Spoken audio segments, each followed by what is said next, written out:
Hey, I'm Tosh, and this is Nosh with Tosh, a magical cooking show where I'm gonna teach you how to make one really big dish, and then we're gonna transform it into two totally different meals so that you can eat for days without boring yourself, your friends, your family, or your pets.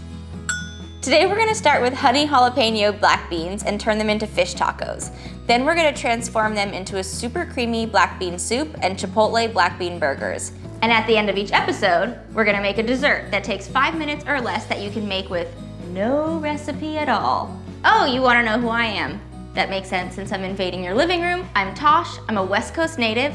I was born in San Diego, I grew up in Oregon, and I currently live in Los Angeles where I have been working as a private chef for a decade. In that time, what I've learned how to do is cook smarter, not harder, and that's what I wanna share with you so that you can eat really, really, really well and spend more time doing the things that you love.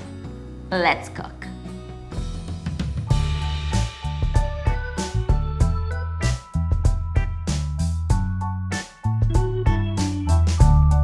All right, shall we make some honey jalapeno black beans? This is a dish that I make basically every other week because it's so popular with myself. Every time I make these, people are like, how are these so good? These are canned black beans, but the honey and the jalapeno is the secret to making these like really A+, really chef's kiss. We're gonna start off by prepping all of our vegetables just so that we can keep it clean and organized and move quickly. It's just a nice way to not have to be so stressed out while you're cooking. So we're gonna start by dicing our onion. And then, you know, a lot of people when they do this technique where you're like cutting everything and then going and cooking them, which is mise en place, everything in its place. You put things in like little individual bowls, but we're talking about making your life easier and cooking smarter, not harder. So I don't want you to have all of these extra dishes to deal with. So I'm just relegating my onions to a small area on the cutting board. That way we can continue cutting and they're not in the way, but you also don't have more dishes to clean. Ding! Time-saving tip. We're also gonna do some garlic. I'm gonna add 2 cloves, and I'm just gonna get them nice and microplaned so that it's a fine mince. And then when I get down to the end, and this is what's left, I'll just give it a quick chop. The last veggie we're gonna cut for sauteing is our jalapeno. This is the secret ingredient to making the honey that we're gonna add really sing, because you get the spicy from the jalapeno, you get the really sweet from the honey, and together those things complement the black beans like you wouldn't believe. If you're really spice averse, I would still recommend using it because you need a little bit of the heat to work with the honey. But what you can do is you can remove the seeds and the pith, which makes the pepper hot in the first place, just as an option. I like about a medium spice, so I'm gonna use a half a jalapeno, get them to a nice fine dice, and very, very, very important, cut a jalapeno, wash your hands. Check. In the effort of preparing before we go over to our pan, I'm also gonna chop some cilantro. This doesn't have to be perfect, they'll cook down into the beans. And I have about 1/4 cup. All right, so we've got our little guy. Ooh, I'll do my lime too. Why not? Let's get our prep on. Before I cut it open, I like to just put it on the counter and apply some pressure to it and roll it around like I was giving it a lime massage. This helps bring the juice to the surface of the lime. So now I'm gonna chop this guy. So we're gonna add that juice later. I have 3 cans of black beans. You'll notice they're in a liquid that's like kind of thick, usually pretty gross.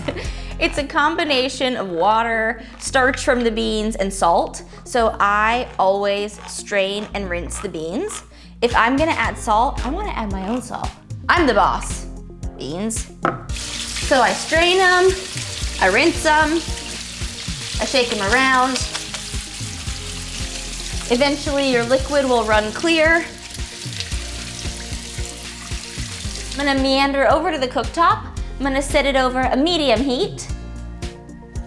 And I'm gonna add 2 tablespoons of olive oil into the bottom. First goes your onion. This is the ingredient that takes the longest to cook, and we wanna get it nice and translucent. And also, if you add a little bit of salt as you go, rather than adding all of the salt at the end, you end up with a lot more depth of flavor. After 3 or 4 minutes, the onions will be translucent, and then you can add your garlic. Give it a nice stir. Make sure it's evenly dispersed amongst your onions. It smells so good. Don't forget, am I in the pan? I don't see it on the cooktop. Jalapeño. Last but not least, I'm gonna add some honey. About 2 teaspoons. I got a really good local farmer's market honey that I am obsessed with. Wherever you live, there is gonna be some good local honey for you. And then the beans. Dun, dun, dun, dun. And then it gets lidded. These guys take about 45 minutes to get cooked down and really creamy.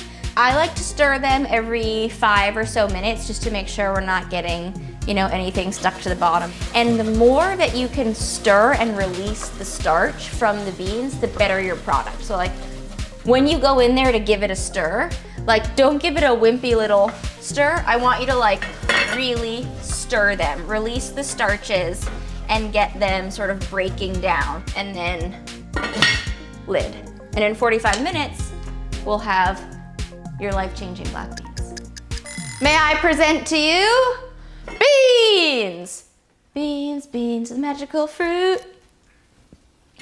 They look phenomenal.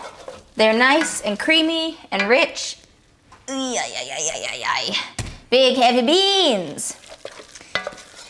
And it's so nice. I did all the cleanup earlier, so now all I've got is my cutting board with my 2 final ingredients. You can even give yourself a bean facial.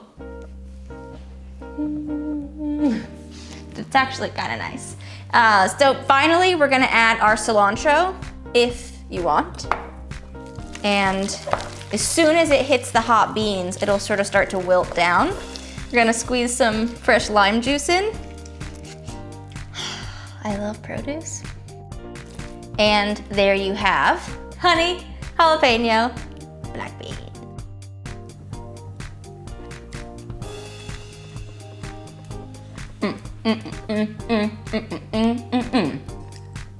And you're getting a little bonus recipe this episode. A nice way to use these beans on night 1 is to make some delicious fish tacos. All right, in my handy dandy Ziploc bag, I have about 1/4 cup of flour.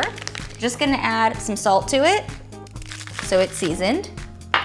And a variety of seasonings that feel right for this type of dish. So I like to add things like cumin, coriander, chili powder. I also have some garlic powder and chipotle powder, which is gonna add a little smokiness. So I'm gonna add about 1/2 teaspoon of all these guys straight into my flour. Oops, that was hefty. Do as I say, not as I do. So I'm gonna take my bag, close it, and shake. Shake, shake, shake. Shake, shake, shake. Shake your seasoning bag.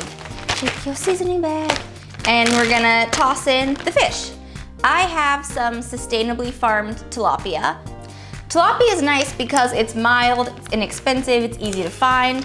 So I just shake them up. Shake it up, baby. Shake it up, baby. And we're gonna pan fry them. My pan's preheated over medium heat, and I'm adding just enough oil to cover the bottom of the pan. We don't need an excess of oil. We're not deep frying. It's just a shallow pan fry. And I'm gonna toss in my fishies. And you want it to sizzle immediately upon hitting the pan. We can cook them at the same time. You just need 2 to 3 minutes on each side. As soon as they're like nice and crispy on both sides, they're usually pretty close to done. I'm gonna grab two tortillas. Who am I kidding? One taco is not enough.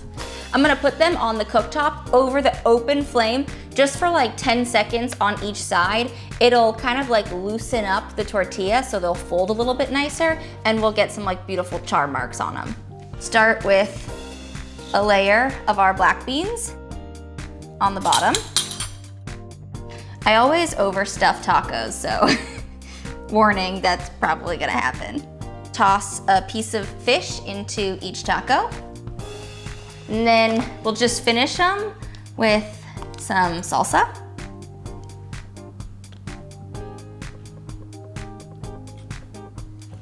And some guac. My favorite ingredient in the world, sour cream. It's amazing how sour cream tastes good on like every kind of food from every corner of the world. It's very magical.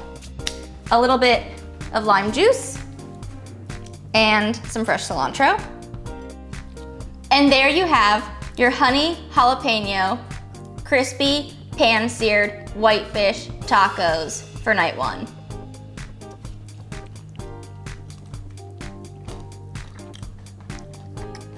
Oh yeah, this is gonna be a very good first night for you. And I can't wait to show you the other two dishes. Let me take another bite and then we'll keep cooking. You gotta feed your cook, you know? Very important. Okay, she's fed.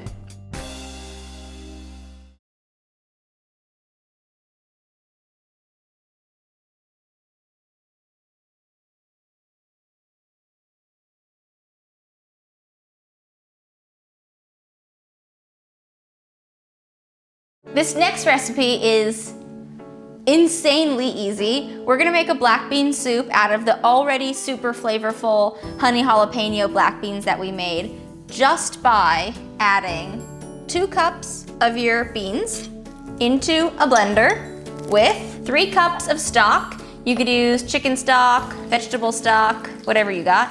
Ta-da. And it's super flavorful as is, but I think to add a little bit more depth, I add a little bit of cumin. Just makes it like a little bit earthier. Now, you'll notice the beans are cold, the stock is cold, the cumin is neither hot nor cold, because if you blend anything when it's hot, as the blades start to spin, it creates a lot of pressure, and then the lid flies off. And then you end up with no soup in your belly and soup on the ceiling.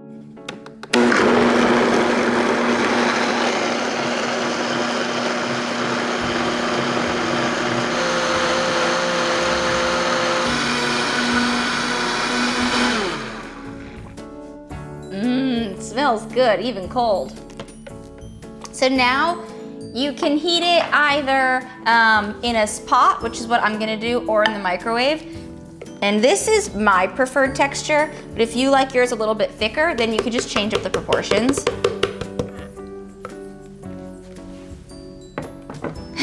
And I'm just gonna heat it up real fast on the cooktop. Our soup is nice and hot. I put it over a medium flame for 3 to 4 minutes, and it's nice and thick. Then you can finish it off with whatever you like.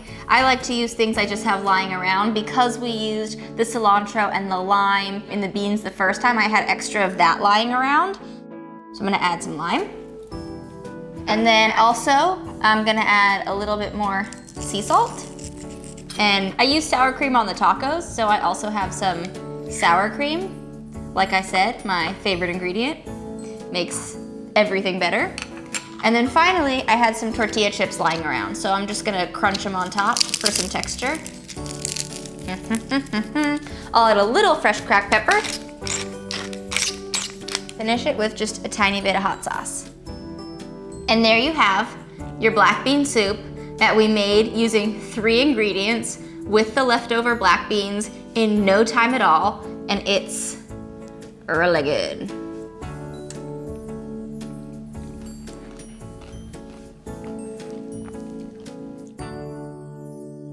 All right, Enough soup eating.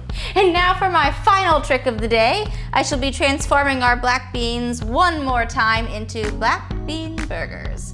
I love these. You're gonna want a food processor for this recipe or something that can blend your burger so that they get really fine. So I'm gonna start with about 1.5 cups of our leftover honey jalapeno black beans. And to that I'm gonna add 2 eggs.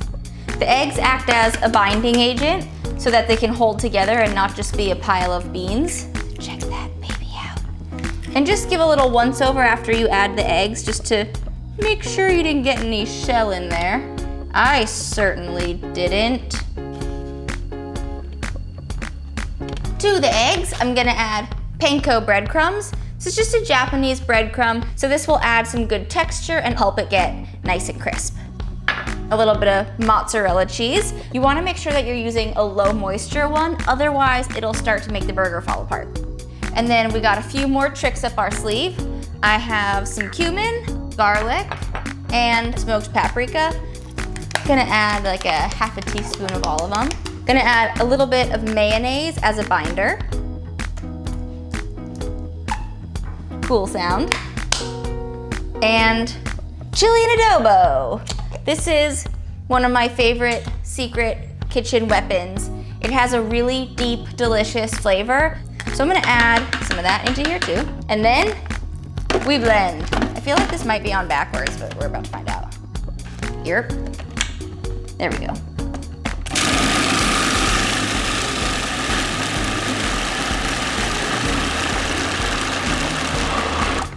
This is our mix, and then we can take this over to the cooktop, form up some patties. It smells so good, I just want to eat it as is. I got my pan over a medium heat, and I'm gonna add just about a teaspoon of oil. Get a nice heaping scoop and then put it down into the pan. It's a funny shape right now, but I'm just gonna leave it like that, and when I go to flip it over, I'm gonna apply a little bit of pressure so it gets flatter. What I think is so cool about these burgers is the color they end up becoming looks like ground beef. So if you have kids and you want to get them like into some new flavors, sometimes a lot of it is visual, and this has like a very similar look to it. Once you've got some nice charring on both sides, if you want to make cheeseburgers, that's when you can go ahead and flop your cheese in the pan. I like to take a lid and put it over the burgers. You should only take a minute or so, and then you'll have a nice melty cheese layer, and then we can build our burgers. Woo, that sounds ready. Yeah. Okay, I'm gonna turn this off for a second. I'm gonna grab a plate. It happened so quickly I wasn't ready. I'm coming for you, burgers. Burgers coming off. As far as the buns are concerned for this burger, I really like it on an English muffin. I think the size is really nice and it has a little bit of a sour flavor, and I love like all the nooks and crannies. I'm gonna toast my English muffin in the pan. If you add a little bit of butter to the pan, you get a burger joint style crispy bun. I'm gonna cut up some tomato. I usually take the little top guy off and I'll just snack on it. I'll get 2 per burger. These tomatoes right now are so unbelievably tasty. Look at it. What a stunner. And, sorry, my mom told me not to talk with my mouth full. You can add whatever kind of lettuce you like. I'm a big fan of iceberg on burgers because it adds really good crunch.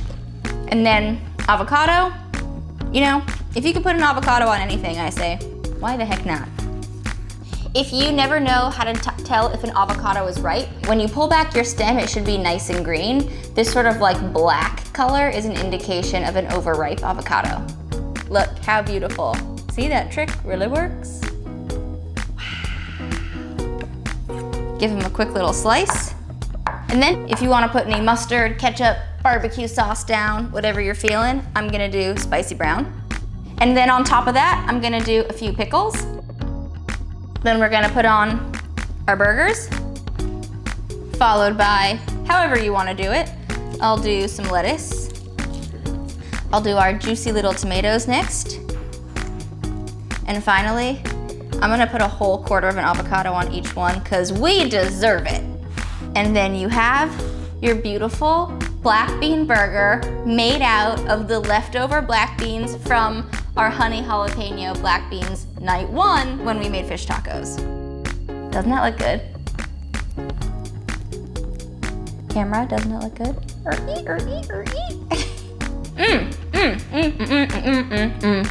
I hope you've enjoyed these 3 recipes. I think you're gonna, what? I don't eat and talk. It's so hard. So before we say a fond farewell, let's make a quick dessert and then you can get to cooking. Today's dessert without a recipe is gonna be hot chocolate. When you usually think of hot chocolate, you think of like the powdered stuff that comes in the packet that you add to water or milk and it's not that good. But a drinking chocolate from scratch is delicious. It's easy to make, it's super luxurious, it's a total crowd pleaser, and it just takes a few minutes. So you're first gonna start off with milk. The thicker the milk, the better. And I'm just gonna add enough to cover the bottom of my pot, which is over a medium heat. And for each total serving, you're gonna want about 1.5 tablespoons of cocoa powder. So I'm just gonna dump that right in here. I'm just making 1, so 1.5 tablespoons. I'm gonna whisk it all together, just so that I make sure there's no clumps. The next thing I'm gonna do is start to add chocolate chips, about 2.5 tablespoons, and vigorously whisk. And they'll start to melt really, really fast. And then you end up with something that's almost like a chocolate mousse. And once you get here, you slowly add in your milk until you get a texture for the drinking chocolate that you like.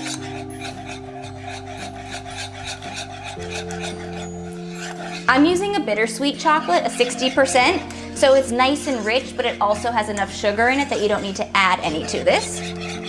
But if you want it sweeter, you can add some sugar too. Optional, you can add a little bit of vanilla. And not optional, you have to add a pinch of salt. Salt's gonna bring out all the chocolatey flavors. And once you have it where you like it, you pour it right into your mug.